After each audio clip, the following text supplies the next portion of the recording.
Dieu à travers le monde.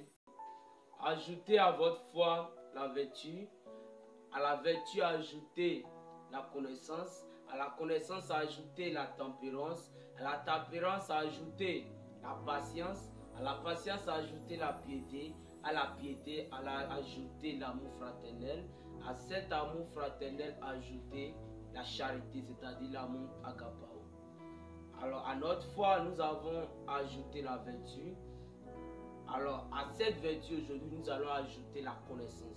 Donc, nous sommes au troisième niveau, au troisième étape, troisième échelle. Nous avons d'abord posé le fondement qui est la foi. Alors, à notre foi, nous avons ajouté la vertu. Alors, aujourd'hui, nous allons ajouter la connaissance. Alors, qu'est-ce que c'est que la connaissance? La connaissance, c'est un pouvoir.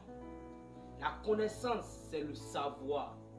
La connaissance, c'est une faculté.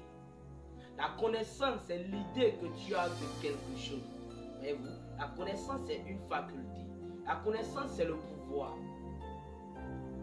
Et il y a deux types de connaissances.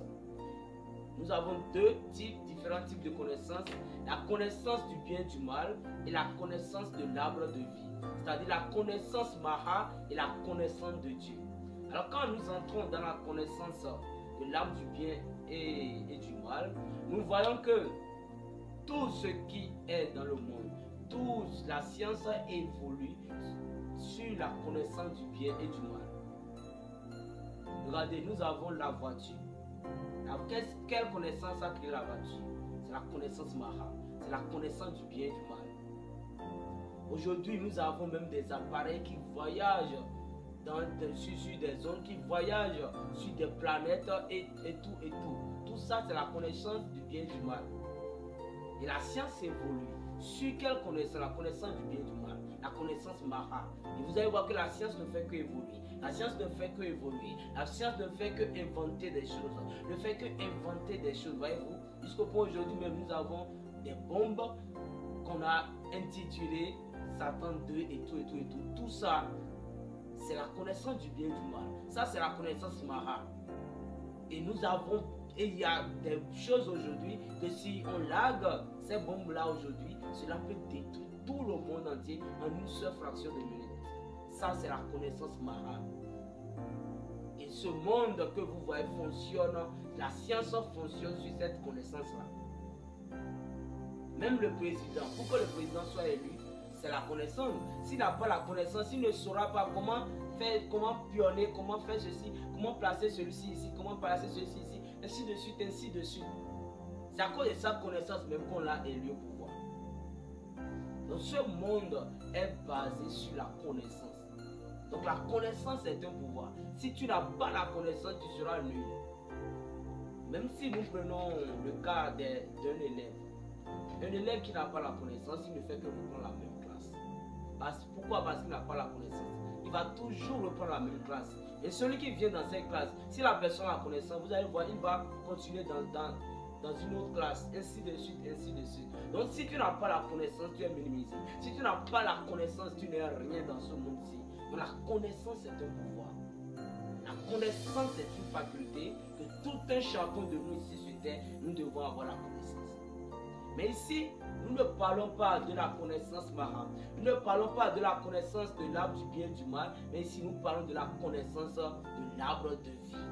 Pourquoi? Parce que l'arbre de vie, qui était autrefois défendu, pour que l'homme n'ait pas accès à ça, nous aujourd'hui, nous avons accès à l'arbre de vie. Et ici, nous parlons rien que de la connaissance de l'arbre de vie. Et l'arbre de vie ici, c'est la connaissance de la parole. C'est la connaissance de Dieu. Frère Branham dit, le croyant doit arriver à la connaissance de ce qu'il doit croire. Si tu ne connais pas ce que tu crois, mais comment tu peux te défendre? Et aujourd'hui, dans ce monde, il y a tellement de doctrines. Dans ce précieux message, il y a tellement de doctrines que si tu n'as pas la connaissance, tu serais ballotté à tout vent de doctrine. Or, si tu crois quelque chose, tu dois étudier ce que tu crois. Analyser ce que tu crois. C'est pourquoi Frère Branham a toujours crié. Étudiez le message. Creusez le message. Méditez la parole. pour éviter la tribulation. Donc pour connaître le message, si le message était facile, William Branham n'allait pas dire étudier le message, creuser le message. Frère Branham a pris tout son temps durant toute sa vie, a toujours crié étudier le message, méditer le message, creuser le message pour éviter la tribulation. Pourquoi? Parce que si tu n'étudies pas le message, tu seras troublé toi-même d'abord. Et tu seras toujours vaincu. Parce que lorsque tu vas rencontrer quelqu'un devant toi, comment tu pourras défendre ta doctrine? C'est là nous voyons que aujourd'hui, tu vas taper sur le PC et tu auras des citations. Tu auras des citations. Tu vas choisir cette citation ici. Tu vas choisir cette citation ici. Mais, Frère Branham peut démarrer une idée. Supposons, prenons l'exemple de la brochure La foi parfaite. Frère Branham peut démarrer une idée dans paragraphe 50 et après couper l'idée.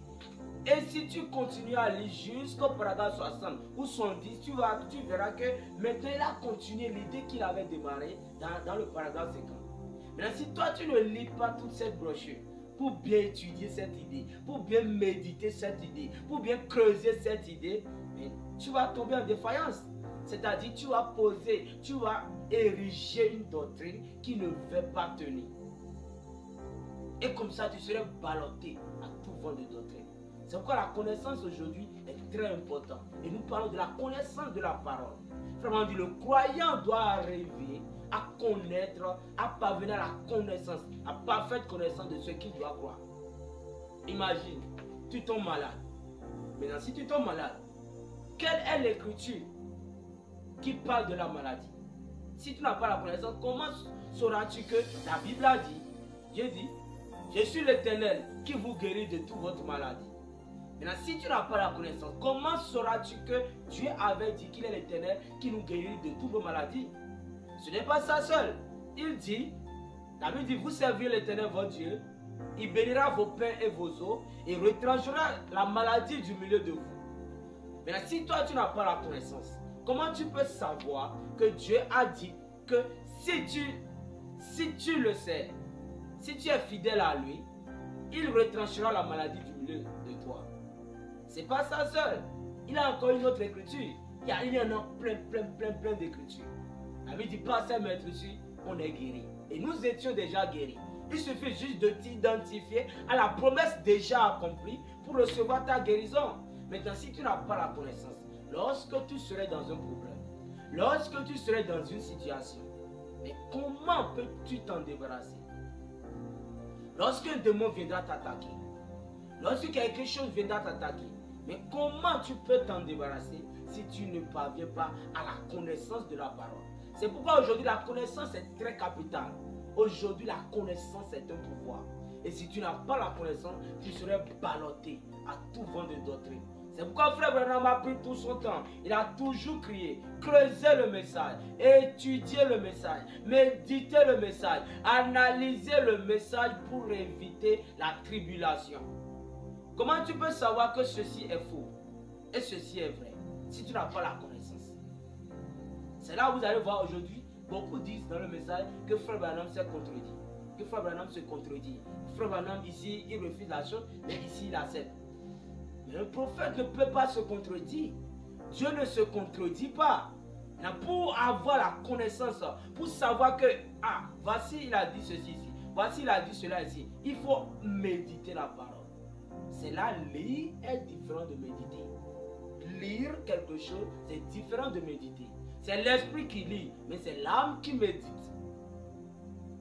Et pourquoi nous avons tant de doctrines? Parce que les gens n'arrivent plus à méditer. Autre chose est de lire, autre chose est de méditer. Tu peux lire la Bible, du Genèse jusqu'à l'Apocalypse 20 fois dans ta vie. Mais si tu ne médites pas, tu n'auras pas la connaissance. Voilà, Frère Branham a dit ceci ici. Et de l'autre côté, Frère Branham a refusé encore la même chose. Et tu vas penser que Frère Branham s'est contredit. Non, c'est à toi de prendre les deux écritures. De prendre l'autre écriture et prendre l'autre écriture. Et de les associer. Mais d'entrer dans un esprit de prière. Méditer sur cela. Demande à Dieu que Dieu te révèle cette parole-là. Demande à Dieu que Dieu te révèle le mystère qui est caché dans ces deux écritures-là. Pour avoir la connaissance. Voyez-vous? Et combien de personnes font ça aujourd'hui? C'est pourquoi Paul dit, à votre foi, ajoutez quoi? La vertu. À votre vertu, ajoutez la connaissance. Pourquoi? Parce que la connaissance est primordiale. La connaissance est très capitale. Si tu es dans une situation, par exemple, tu veux te marier. Paul dit, si tu te brûles, marie-toi. Paul n'a pas dit, si tu te brûles, va chercher une copine, non. Il dit, si tu te brûles, marie-toi. Et la Bible aussi avait dit, il n'est pas bon que l'homme soit seul. C'est pourquoi je lui ferai une aide, un semblable. Et si toi tu n'as pas la connaissance que Paul avait dit ceci, si tu n'as pas la connaissance que Dieu dans Genèse là-bas il avait dit ceci, si tu n'as pas la connaissance que Paul a dit ça de l'autre côté, maintenant comment tu peux obtenir quelque chose de Dieu? C'est pourquoi aujourd'hui nous avons tout à notre disposition. Tout ce dont l'épouse de Christ, tout ce dont excusez-moi, l'épouse de Christ, un fils de Dieu ou une fille de Dieu a besoin ici sur la terre, Dieu a déjà pourvu pour tout ça. Donc si nous avons le livre des sceaux et nous pleurons et nous pleurnichons, c'est à cause de notre manque de connaissance. Parce qu'on dit que tous les mystères sont révélés. Il n'y a plus rien qui est caché. Une fois que le 7e ange a quitté la scène, a disparu de la scène, c'est-à-dire tous les mystères sont révélés. Tout est mis à nu. Il n'y a plus de mystère qui est caché. Donc aujourd'hui, les croyants, les fils et filles de Dieu doivent parvenir à la parfaite connaissance de ce qu'ils doivent croire. Si tu es dans telle situation, ou bien tu as des problèmes dans ton foyer, et Dieu a déjà parlé par rapport à ça. Quand tu apprends la Bible, quand tu apprends le message, tu verras ce que Dieu a déjà dit par rapport à ça. C'est là Ecclésiaste dit, il n'y a rien de nouveau sur la terre. Il n'y a rien de nouveau sous le soleil. Ce qui était, c'est ce qui est et c'est ce qui sera. La situation que tu es en train de traverser présentement, il y a quelqu'un déjà qui avait déjà traversé ces mêmes situations. Mais si tu n'as pas la connaissance, comment tu peux savoir que quelqu'un a déjà parcouru, quelqu'un a déjà pris par ces mêmes situations dans la Bible? C'est pourquoi la connaissance est primordiale. La connaissance est très capitale. Pour que lorsque tu seras dans une situation, tu puisses savoir, ah voilà telle parole que je vais prendre, ah c'est telle parole que tu vais prendre. Et prends Dieu au mot. Mais comment tu peux prendre Dieu au mot si tu ne connais pas sa parole? Tu ne connais pas ses promesses. Tu as besoin de l'argent. Dieu dit, l'or et l'argent m'appartiennent. Mais tu n'as plus à souffrir. L'épouse souffre aujourd'hui. Les fils et les fils de Dieu souffrent aujourd'hui parce que nous n'avons pas la connaissance. Or, tous les mystères sont révélés. Il n'y a plus rien qui est resté caché. Donc, si nous souffrons aujourd'hui, c'est nous-mêmes. Parce que nous n'avons pas la connaissance. Or, le livre du maître est dans la main des élèves. Tout le message est à notre disposition. Et il y a même des Éphésiens 4 qui n'étudient plus. Nous sommes censés étudier la parole. C'est pourquoi Frère Branham a pris tout le temps de sa vie. Il a toujours prié, creuser la parole, étudier la parole, méditer la parole, analyser le message pour éviter la tribulation. Si vous voyez toutes ces tribulations aujourd'hui, telle doctrine ici, telle doctrine par ici, c'est parce que nous n'entrons pas dans un esprit de méditation. C'est parce que nous ne creusons plus. C'est parce que nous n'étudions plus. C'est parce que nous ne méditons plus sur la parole. Pourquoi Paul dit, à votre foi, ajoutez la vertu. À votre vertu, ajoutez la connaissance. Et la connaissance est un pouvoir. Pour la première fois que Dieu a demandé la connaissance, Dieu l'a demandé à Josué. Remarquez, Abraham n'avait pas la Bible, Abraham n'avait pas une brochure. Isaac n'avait pas la Bible, Isaac n'avait pas une brochure. Jacob n'avait pas la Bible, Jacob n'avait pas une brochure. Même Noé aussi n'avait pas une Bible. Mais ce sont des gens qui marchaient par inspiration. Ce que Dieu leur disait de faire, c'est ça qu'ils faisaient. C'est là, les 7 tonnerres aussi ramènent l'inspiration. Et l'épouse doit vivre par l'inspiration. D'abord, je ne suis pas là-bas. Mais remarquez, tous ces gens-là, ils n'ont eu pas la Bible, ils n'ont pas une brochure, ils n'ont pas un livre auquel ils devaient se référer pour voir ce qu'ils doivent faire. Mais aujourd'hui, nous sommes tellement riches. Frère Branham dit, ceux à qui Dieu donne beaucoup, Dieu demandera beaucoup. Aujourd'hui, nous avons tout. les mystères à notre disposition. C'est à nous-mêmes d'étudier, de méditer, de creuser la parole pour découvrir. Pourquoi? Parce que si je ne découvre pas et je suis en train de traverser une situation, mais comment je peux surmonter cette situation et je n'ai pas la connaissance? Tous les promesses sont à nous. Tous les promesses sont déjà là. Mais la seule chose qui nous manque aux fils et filles de Dieu, c'est parce que nous n'avons pas la connaissance de ces promesses. Joseph aussi n'avait pas une Bible. Et c'est à partir de Moïse que Dieu a écrit les 10 commandements. C'est à partir de Moïse que Dieu a instauré la loi. C'est à partir de Moïse que Dieu a écrit le livre, que Dieu a écrit la Bible. Et à Josué, maintenant, Dieu dit, tu dois avoir la connaissance. Médite jour et nuit cette parole. Ensuite, tu auras de succès dans tout ce que tu entreprendras. Donc, arrivé ici, Josué, Dieu demande la connaissance à Josué. Pourquoi? Parce que Josué doit avoir la connaissance. Il doit savoir qu'il doit s'ancrer sur la parole de Moïse, sur les préceptes de Moïse, sur la loi de Moïse, pour pouvoir faire posséder ce peuple leur terre promise. Voyez-vous? Donc pour la première fois que Dieu a demandé la connaissance, il a demandé à Josué. Il a dit quoi? Médite la loi de l'Éternel jour et nuit. Et ensuite tu réussiras dans tout ce que tu entreprendras. Donc sans la méditation de la loi de l'Éternel, tu ne peux pas réussir. Il faut savoir ce que Dieu a dit dans la loi. Il faut savoir ce que Dieu a dit dans la parole. Il faut savoir ce que Dieu a dit dans les brochures avant de t'emparer de quelque chose. Remarquez encore. Je vous donne un exemple. Pourquoi les pharisiens ont persécuté Jésus? Parce qu'ils n'avaient pas la connaissance. Et tous ils croyaient. Ils croyaient au livre. C'est là Paul dit, la lettre tue, mais l'esprit vivifie. La lettre tue, mais l'esprit vivifie.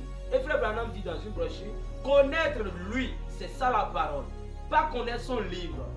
Tu peux connaître le livre, mais tu n'as pas la vie. Frère, connaître lui, c'est-à-dire l'auteur de ce livre-là, c'est ça la vie. Parce qu'à chaque fois que l'auteur de ce livre viendra à toi, il ne fera que pointer son livre. Il ne fera que pointer la parole qu'il avait déjà dit.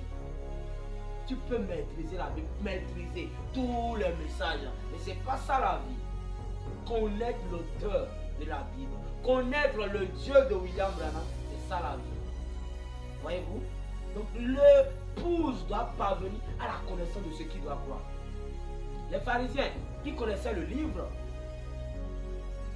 Ils écoutaient. Voyez-vous? Mais qu'est-ce qui les a manqué? Ils attendaient le Messie. Mais au lieu de s'asseoir, creuser la parole, méditer la parole, mais la Bible nous promet le Messie. Mais comment est-ce que ce Messie viendra? Comment est-ce que ce Messie viendra? Voyez-vous? Il doit méditer la parole, creuser la parole, étudier la parole. Si c'était qu'ils avaient la connaissance, ils n'allaient pas rejeter Jésus. Parce qu'il allait savoir que, ah, voici la Bible a dit, voilà. Il a dit, soudain il entrera dans son temple le Messie que vous attendez. Voici.